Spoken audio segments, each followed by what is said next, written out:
Olá, campeão, olá, campeã! Prazer estar aqui com você, Raul Candeloro, e mais um Quantum Cast, nosso programa quase semanal sobre alta performance em vendas e na vida. A ideia do Quantum é te dar aquele, a mais, o plus de energia para você subir para o próximo nível. E eu vou justamente falar sobre isso nesses programas. Eu estou chamando do chá do sucesso. Conhecimentos, habilidades e atitudes para você ter cada vez mais sucesso na sua vida.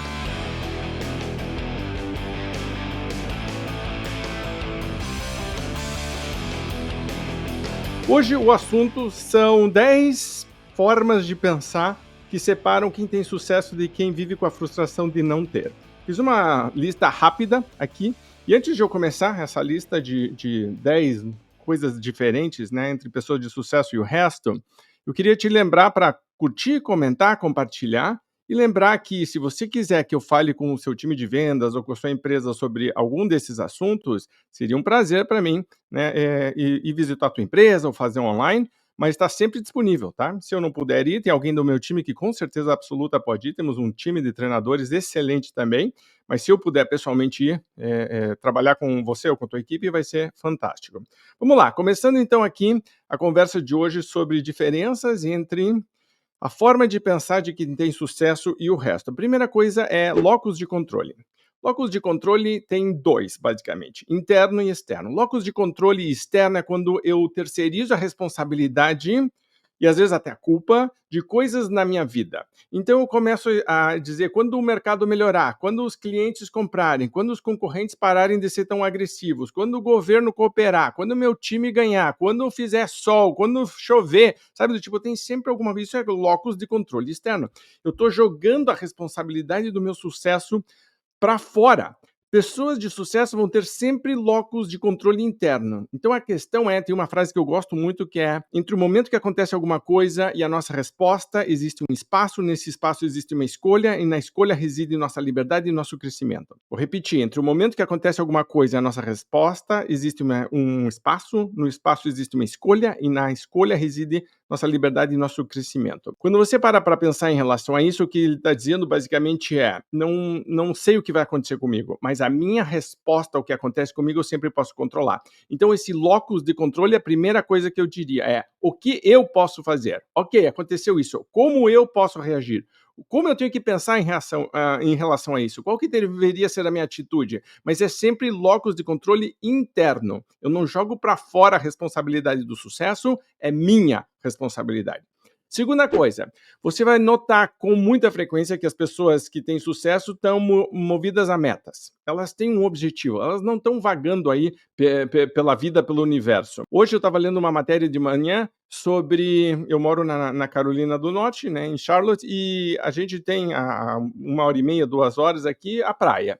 E hoje, então, o pessoal saiu com um chamado dizendo cuidado com o dragão azul. E eu falei, meu Deus, o que é dragão azul? Eu nem sabia que tinha dragão azul. Eu fui ver o que era dragão azul. É um bichinho que fica boiando no oceano e ele é venenoso. E aí, então, quando tem vento muito forte ou maré, eles vêm em ondas, em bandos assim, e aí eles acabam na praia e as pessoas vão mexer neles e às vezes podem ser envenenadas. Então, o pessoal lançou um alerta.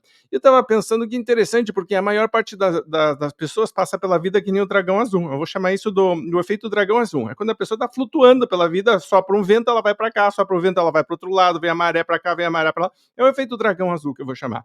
As pessoas de sucesso estão dizendo, não, eu vou para lá, certo? É para lá que eu vou. Ah, mas o vento está contra. É para lá que eu vou ajustar a vela, tá? Então, mas lembre de tentar evitar essa questão do dragão azul e pense muito nisso. Será que eu estou indo para onde o vento está me levando ou estou indo para onde realmente eu queria ir? Terceira coisa, é uma percepção em relação a risco. Como é que eu encaro o risco? Tem um TED Talk, aquele programa do TED, que são vídeos rápidos de 15, 20 minutos, e uma vez eu vi um matemático tentando desenvolver a fórmula da inteligência. E eu achei super interessante porque ele testou vários conceitos e o algoritmo que ele encontrou, que melhor funcionava e que ele acabou definindo como um conceito de inteligência, inclusive eu achei bem interessante, porque é um conceito inteligente de inteligência, que eu já vi alguns conceitos de inteligentes que nem eram tão inteligentes, mas esse aqui é legal.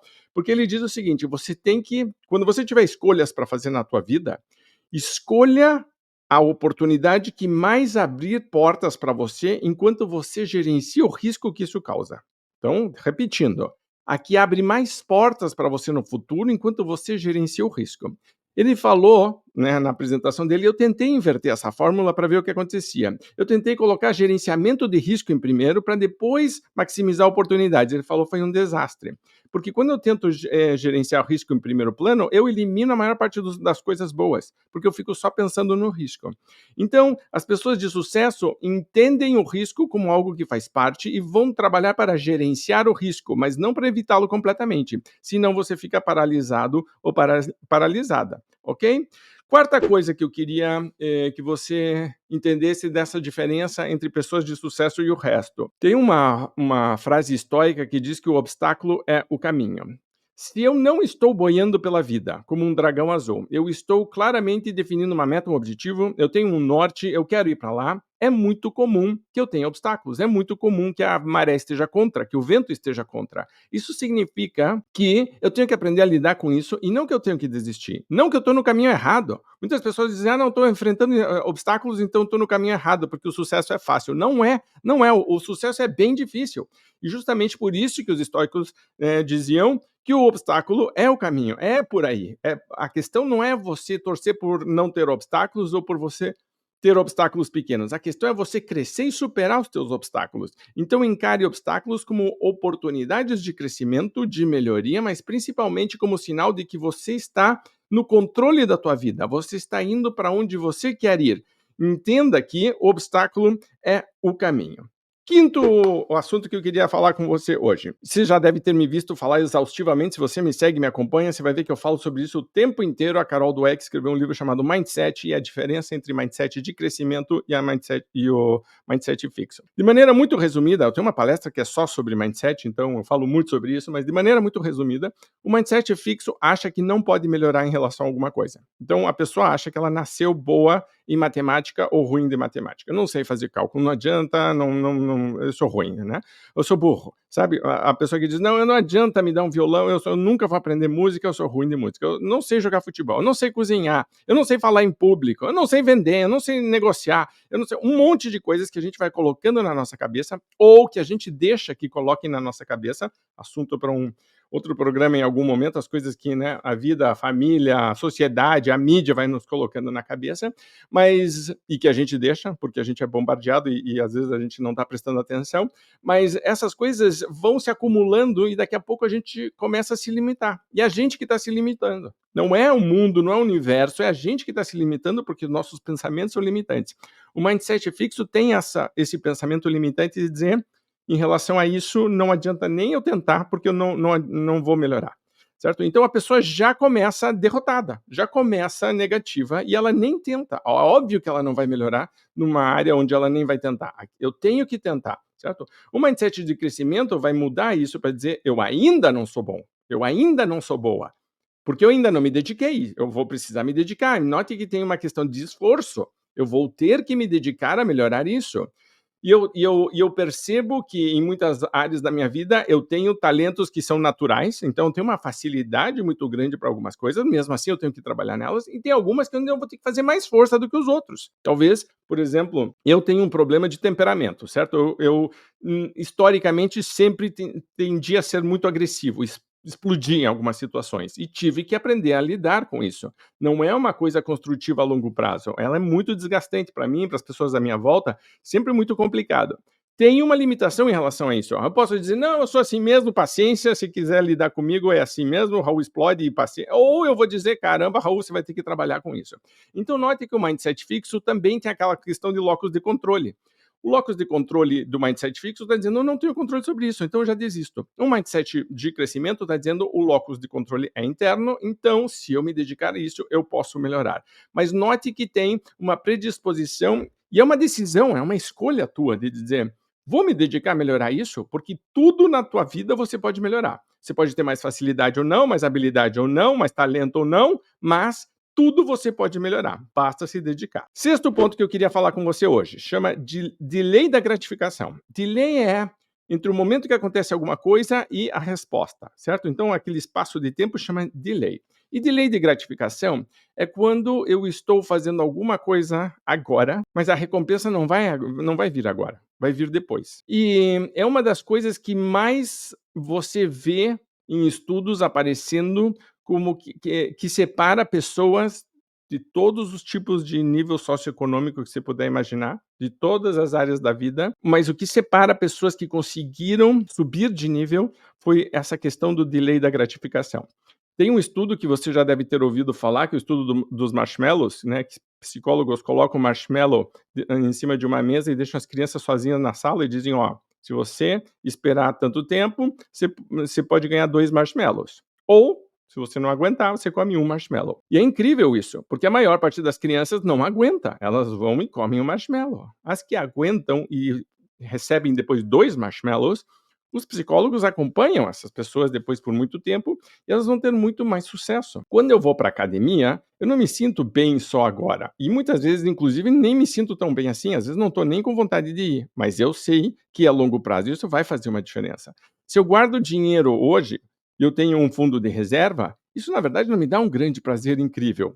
Mas a longo prazo faz muita diferença e me dá muita segurança. Se eu começo a estudar 1 ou 2 páginas por dia, no mesmo dia vai fazer diferença? Não vai fazer muita diferença, mas aquilo vai acumulando.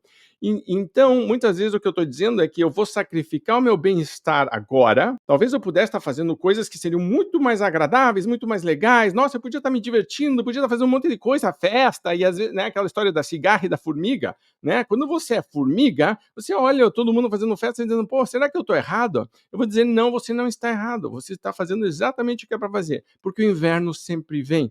O futuro sempre chega e essas pessoas vão estar preparadas ou despreparadas. Quando você está fazendo o delay da gratificação, você basicamente está dizendo, eu estou investindo em mim. É uma decisão tua de dizer, vou investir em mim. Eu podia estar fazendo outra coisa que talvez fosse mais agradável, que fosse mais legal, que fosse mais bacana. Hoje eu estou com dor de cabeça, hoje eu estou cansado, hoje eu não estou afim, mas eu vou fazer esse sacrifício. Por quê? Porque eu me amo, no fundo, basicamente está dizendo isso. Eu me amo e eu quero que o meu eu futuro seja bem cuidado. Então eu vou cuidar de mim agora, mesmo que isso não seja o que eu queria fazer 100%.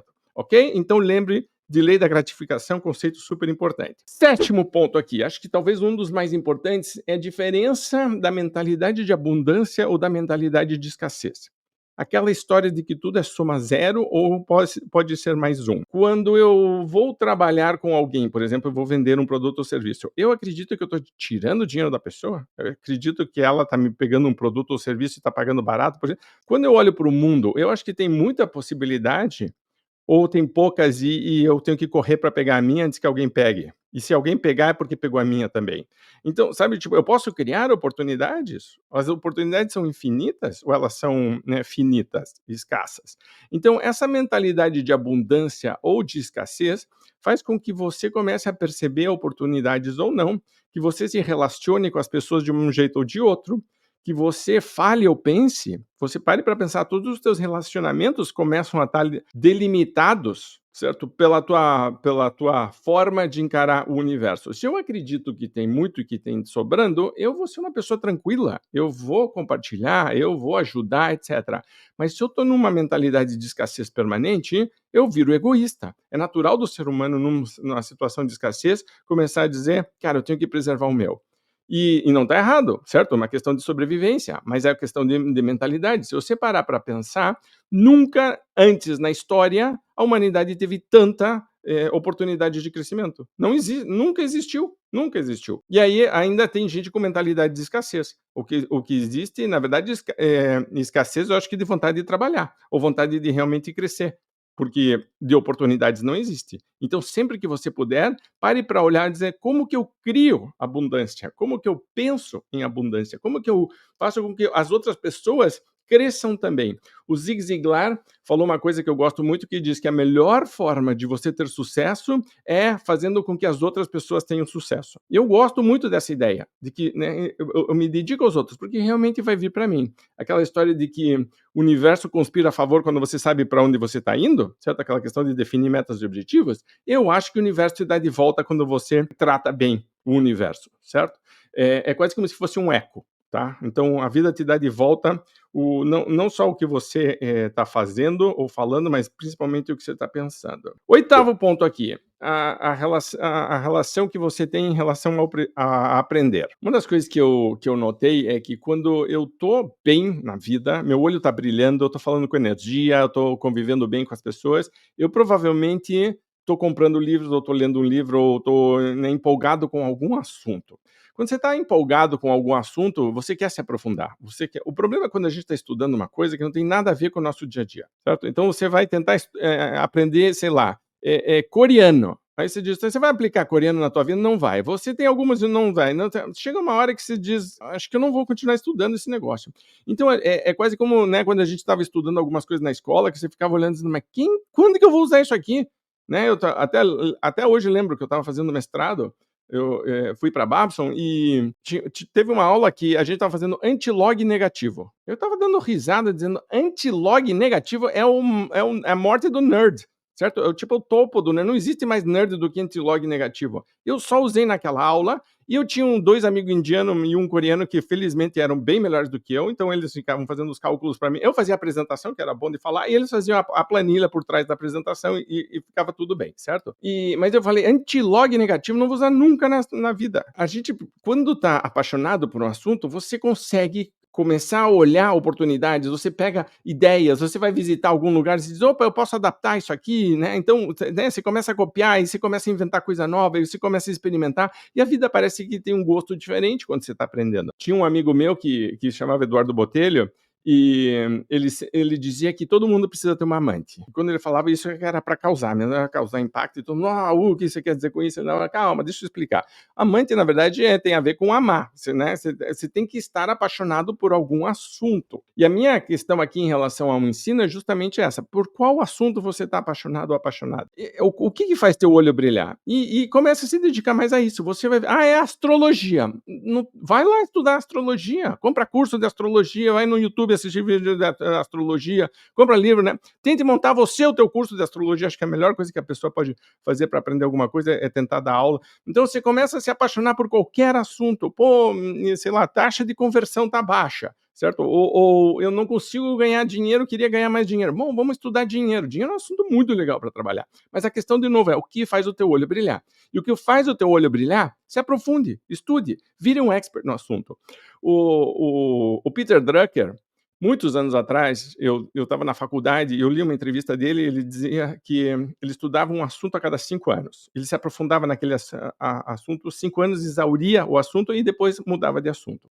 Quando eu li aquilo, eu disse, nossa, que ideia genial. Só que eu falei, cara, mas eu não consigo vou achar um saco ficar 5 anos estudando a mesma coisa, tem tanta coisa que eu quero estudar, então eu vou estudar, né? E eu decidi que eu vou estudar uma coisa por ano. E desde que eu tenho 18 anos, todos os anos eu escolho um tema e vou estudar aquele tema. E a minha biblioteca, que agora está meio vazia porque eu fiz uma limpeza aqui, joguei mais de 1.000 livros fora, e já é a segunda vez que eu faço isso na minha vida, tá? Então são já 2.000 livros doados. Só para você ter ideia, a biblioteca que eu doei os livros falou que foi a maior doação que eles já receberam na história, aqui em Charlotte. Então você vê que. E eram livros em inglês, tá? Porque, né, eu tinha a minha biblioteca aí brasileira. Então, mas eram, na verdade, fases da minha vida. Então, tipo, porque eu trabalho com esses quadrados, com esses armários, e eu vou preenchendo eles com, né? Tem muita coisa que é online, tem muita coisa. Para cada ano desses, eu escolho um caderno. Então, eu tenho, por exemplo, um caderno de anotações desse aqui, para cada um desses assuntos, certo? E eu vou anotando as coisas. E a vida vai passando, eu vou acumulando esse conhecimento. E quando chega no final do ano, você não vai ser super, mega, ultra faixa preta num assunto, mas você é um faixa marrom muito forte em vários deles. E eu prefiro ser isso, porque depois os assuntos começam a se conectar.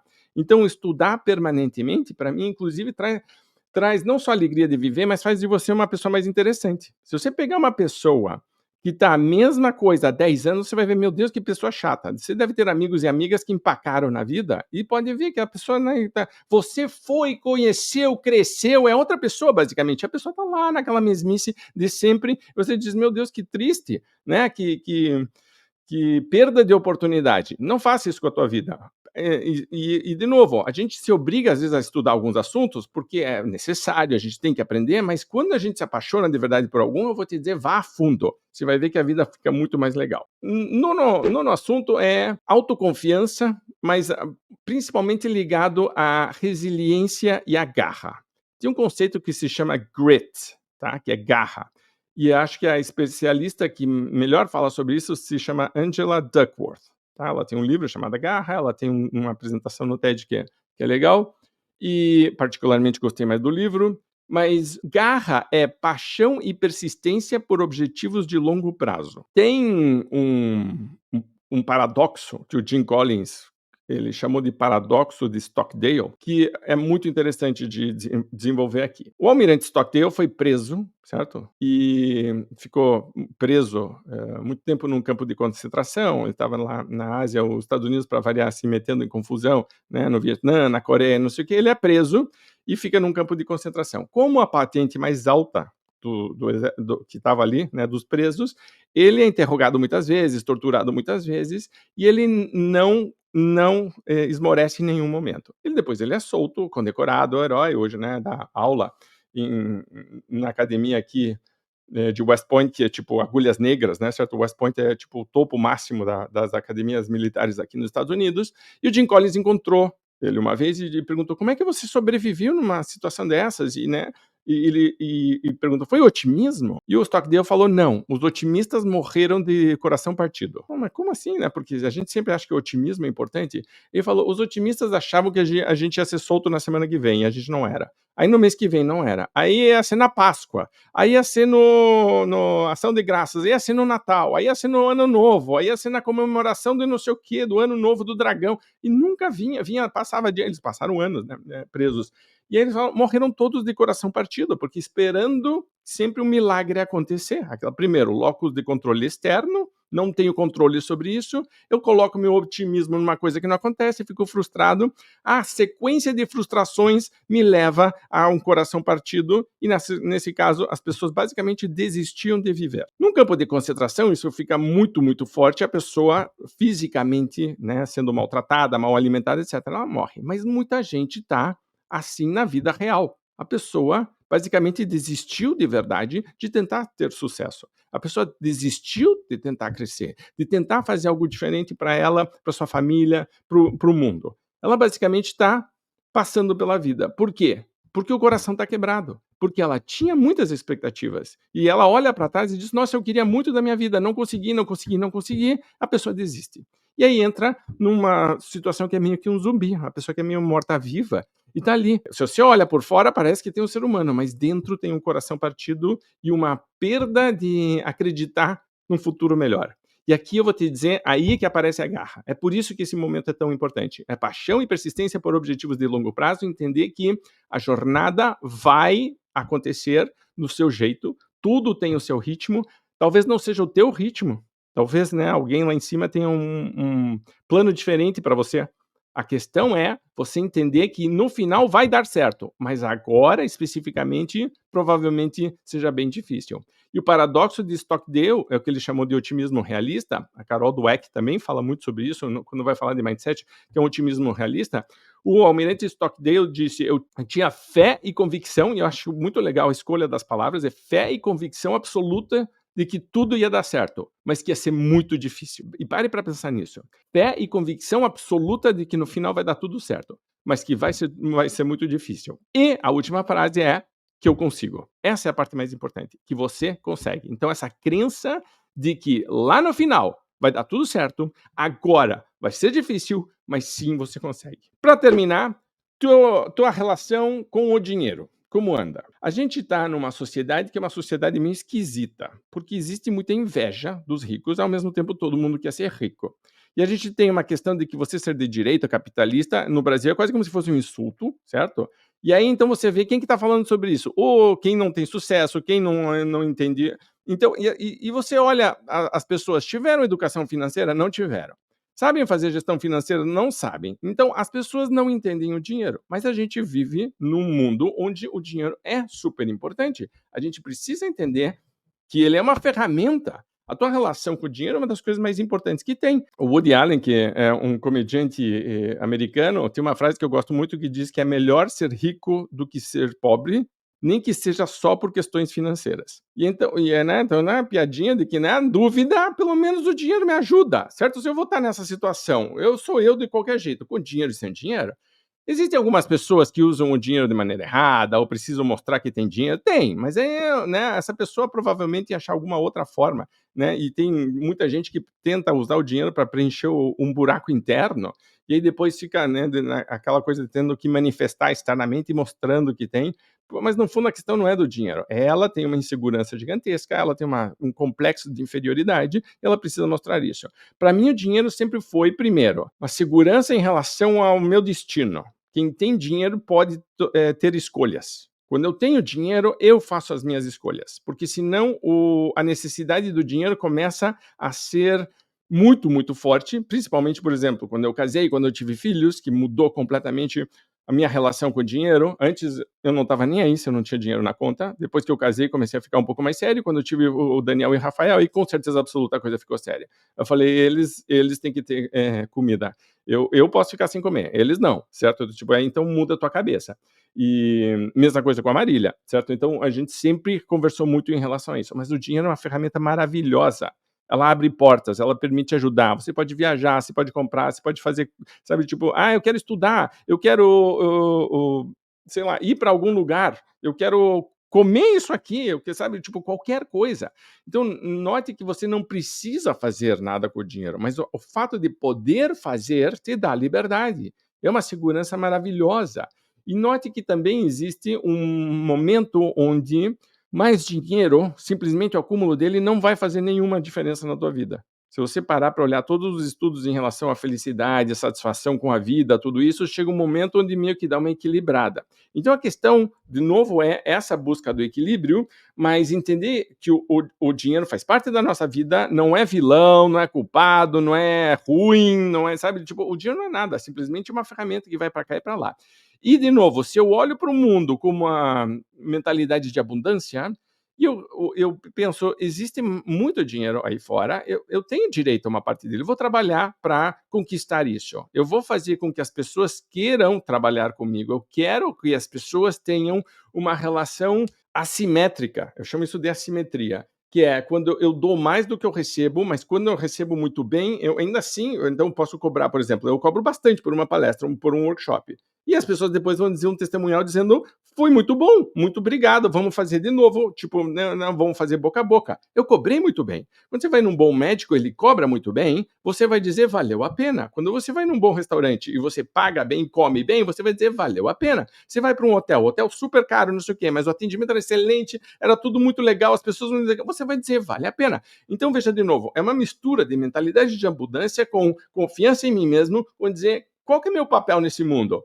Eu estou aqui para ajudar. Ótimo, então eu também tenho direito a receber um pouco e usufruir disso um pouco. Então, quando você faz as pazes com o dinheiro faz as pazes com você também.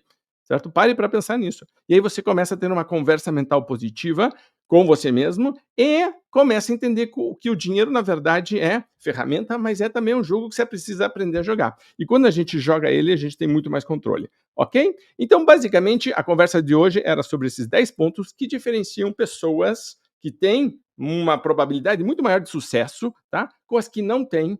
E você vê como, no fundo, a maior parte dessas coisas, quase todas elas, são pessoais, são nossas. O que a gente faz, o que a gente pensa, são decisões que a gente toma. Tá? Lembre que tudo isso que a gente construiu hoje aqui é algo para ser trabalhado diariamente. Se você é líder, você deveria estar seriamente pensando como que eu posso estimular as pessoas a terem mais disso. Porque às vezes a cultura que a gente vive, o mundo que a gente vive, não está estimulando isso 100%. Pelo contrário, está jogando para baixo. Aí é nosso papel, primeiro com a gente mesmo, e depois com os nossos a nossa volta, a gente fazer com que eles subam também. E muitas pessoas precisam de uma ajuda para fazer isso. Esse é o nosso papel e é por isso também que a gente tem tanto sucesso. Você, eu, quem está me ouvindo, quem está me escutando, nós estamos num grupo diferente. A gente tem uma responsabilidade de fazer com que as pessoas venham junto com a gente, porque senão a gente fica sozinho. E o sucesso sozinho não é sucesso, certo? Sucesso de verdade é compartilhado. Tá bom? Grande abraço, super obrigado por estar aqui comigo no QuantumCast. De novo, queria reforçar a ideia de te levar para o próximo nível. Curta, comente e compartilhe. E se quiser, vai ser um prazer para mim ir trabalhar com a tua empresa, com a tua equipe, para falar desses assuntos fantásticos que fazem muita diferença na nossa vida. Grande abraço, obrigado e até o próximo QuantumCast.